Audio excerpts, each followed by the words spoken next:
Um equipamento de grande importância, utilizado nos mais variados ramos de atividades. Usinas de açúcar e álcool, fabricação de papel e celulose, frigoríficos, indústrias têxteis, petroquímicas, destilarias de petróleo, centrais termoelétricas, fábricas de cervejas e refrigerantes, hotéis e hospitais. Hoje, você vai conhecer os riscos e cuidados que envolvem os trabalhadores que operam caldeiras.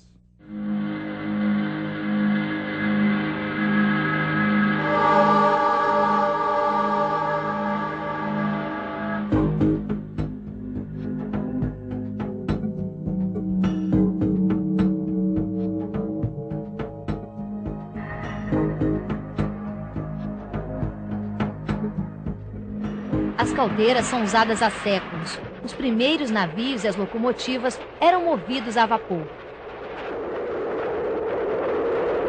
Algumas, como a de recuperação de álcalis, utilizadas na indústria de papel e celulose, chegam a atingir 30 metros de altura e produzem, sob pressões elevadas, centenas de toneladas de vapor por hora.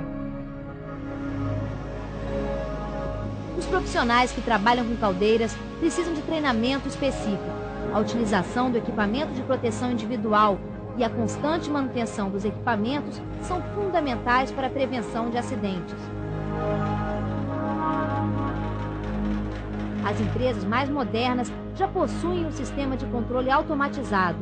Algumas caldeiras chegam a funcionar durante 24 horas, divididas em 3 períodos. Cada turno funciona com apenas um operador. Eu faço a parte de operação dela, cuido da limpeza de filtros, verifico como é que está a queima da caldeira, se está queimando bem, se está tendo algum problema. Faço a dosagem de produto químico na água da caldeira para fazer o tratamento dela. Você tem acesso ao manual técnico e às inspeções que são realizadas aqui? Tenho, a gente tem que estar atualizado sobre isso, tem que saber as condições da caldeira, porque a caldeira é muito perigosa, né?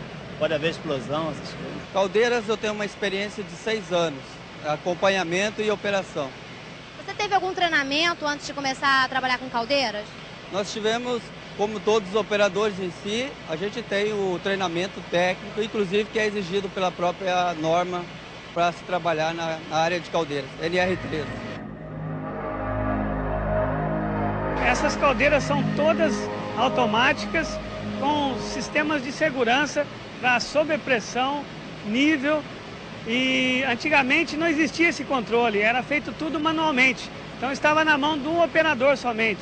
Hoje não, a gente já trabalha com bastante segurança e até hoje não tivemos nenhum problema nesse sentido. Apesar de algumas indústrias serem automatizadas, no Brasil ainda existem muitas empresas em que o operador está diretamente exposto ao risco. Um dos principais é a explosão.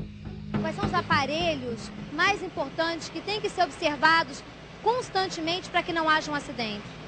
Primeiramente, nós temos que ter funcionando perfeitamente, bem calibrado, o manômetro, que vai nos mostrar a pressão de trabalho, e depois nós vamos ter que fazer, temos que fazer diariamente também a correção, por exemplo, verificar pressostatos, que desligam os combustores, pressostatos que faz o bloqueio geral da caldeira, no caso do excesso de pressão. Já viu alguma explosão ou algum incêndio, algum problema acontecer? Aqui mesmo, né? Já teve explosão, né, na caldeira, né? E foi bem difícil, né? Já teve aqui. Teve vítima? Não. Graças a Deus, felizmente não teve vítima. E por que a caldeira explodiu? Bom, a primeira foi na partida da caldeira, né? Houve um problema de coisa e na partida houve uma explosão, tá? E a segunda foi, acho que foi em Campanha. Ela também houve uma explosão também, né? Mas aí foi um problema operacional. Podemos ter explosões na parte do gás, na parte de alimentação do combustível e explosões na parte da água, tá? Você pode ver aqui nos queimadores, tá? Os queimadores da caldeira, ele permite a queima com óleo combustível e com gás natural. Esse painel que nós vimos aqui é um painel de acendimento e de segurança da caldeira. Ou seja, essas caldeiras, elas são compostas de detetores de chama. Existem detetores de chama. Em caso de falha de chama, ou seja, se um maçarico desse apagar, automaticamente esse painel de segurança corta o gás, tá? Ou seja, toda vez que houver um desses maçaricos apagarem, você tem que cortar o combustível para evitar exatamente a explosão de combustível dentro da câmara. Ou seja, você tem muito combustível dentro da câmara de uma vez e você não tem chama. Quando você tem a chama, ocorre uma explosão. Tá? Então, esse é importantíssimo, um painel de segurança que corte o gás no caso de falha de chama. Então, o maior risco de explosão numa caldeira na parte do gás é a chama apagar e você continuar injetando combustível. E na parte da água, seria você perder o nível do tubulão superior. Então, você pode perder o nível do tubulão superior, tá? Por questões por exemplo, furar um tubo. Fura um tubo, cai o nível de água e se você não apagar os maçaricos, você vai gerar realmente uma deformação muito grande na caldeira. Você vê que aqui, esse manômetro principal é uma necessidade de toda a caldeira. Toda caldeira tem que respeitar a NR13 e tem que ter no frontal a sua pressão indicada no manômetro principal. Para evitar estes riscos, o governo, em parceria com o sindicato e os representantes de empresas, concluíram em 1994 uma importante revisão da NR13, a norma regulamentadora que trata do assunto. Depois de uma série de reuniões, a revisão da NR13 foi oficializada por uma portaria do mesmo ano, publicada no Diário Oficial da União. A revisão da NR13 resultou em uma das melhores normas regulamentadoras já editadas em nosso país. Tanto é que inspirou a Fundacentro a publicar o Manual Técnico de Caldeiras e Vasos de Pressão, onde a norma é comentada item por item. Levou também a Secretaria de Segurança e Saúde no Trabalho a editar a Portaria número 393, conhecida também como NR0, de 9 de abril de 1996. Esta portaria estabeleceu os procedimentos para a realização da revisão de normas regulamentadoras do Ministério do Trabalho. Além disso, instituiu a Comissão Tripartite Paritária Permanente, pela qual deve passar toda a revisão ou criação de NRs. Em 1995, o Brasil propôs aos outros países do Mercosul a adoção da NR13. A NR13 lista as irregularidades que são caracterizadas como risco grave e iminente. Entre elas, podemos citar falta de válvula de segurança, falta do manômetro, uso de artifícios que neutralizem sistemas de controle e segurança, em locais confinados, não dispor de saídas em direção distintas, amplas e desobstruídas. Acesso fácil e seguro para as atividades de manutenção, operação e inspeção. Ventilação, iluminação conforme normas oficiais e sistema de iluminação de emergência. Conseguimos deixar escrito, deixar consolidado nessa norma diversos aspectos que dizem respeito aos trabalhadores e que é uma tarefa nossa está o tempo inteiro na fábrica buscando melhores condições de saúde, segurança e meio ambiente. Não só para nós, como para a própria sociedade, para a comunidade como um todo. E é por isso, então, que a gente listou alguns itens nessa norma, aumentando, inclusive, as condições de risco grave e iminente, que são situações que ocorrem na indústria, lamentavelmente ainda ocorrem. Né? Por exemplo, o que a gente chama de bypass de sistema de segurança, ou jump de sistema de segurança, onde um sistema de segurança ele existe para justamente uma espécie de disjuntor, né? Quando você tem uma sobrecarga no sistema, ele desarma. Muitas vezes isso acontece onde as empresas bypassam, jumpeiam esse sistema e você fica desprotegido, né? Então é um perigo muito grave, iminente, isso está registrado na norma e fazer cumprir essa norma é tarefa nossa.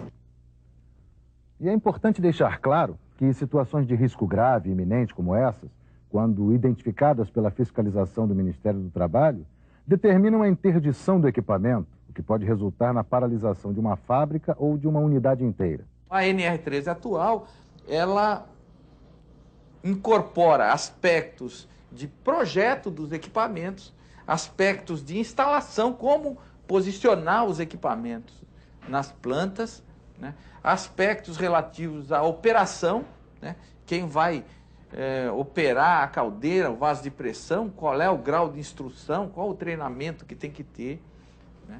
Ela incorpora aspectos de manutenção, se você vai fazer um reparo, né?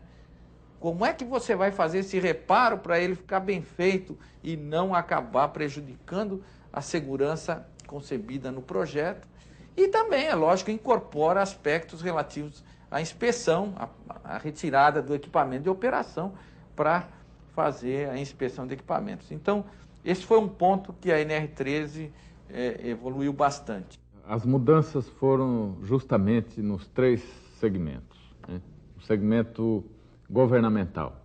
Houve uma tremenda desburocratização. Então, muita coisa que era exigido em termos de carimbo, em termos de papéis, isso foi bastante saneado. Do ponto de vista da participação do trabalhador, houve um avanço significativo, de 2 formas. O trabalhador na empresa, ele tem acesso a toda a documentação da caldeira, aos projetos, ele tem acesso aos manuais de operação, a toda a documentação, tudo o que acontece com o equipamento, caldeira ou vaso de pressão, o trabalhador tem acesso. E ainda, tudo aquilo que se determinou dentro dessa norma foi feito com a participação dos sindicatos de trabalhadores, das centrais sindicais. Ou seja, hoje a norma tem uma transparência total. Sob o ponto de vista das empresas, essa norma também teve um avanço significativo porque ela se desenvolveu de uma forma muito mais técnica.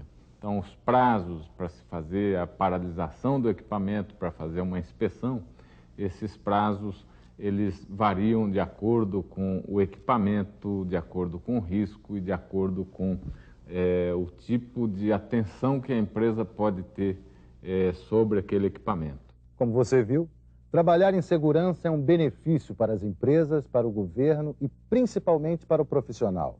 Portanto, não deixe de atuar dentro das normas, nem de exigir que elas sejam cumpridas.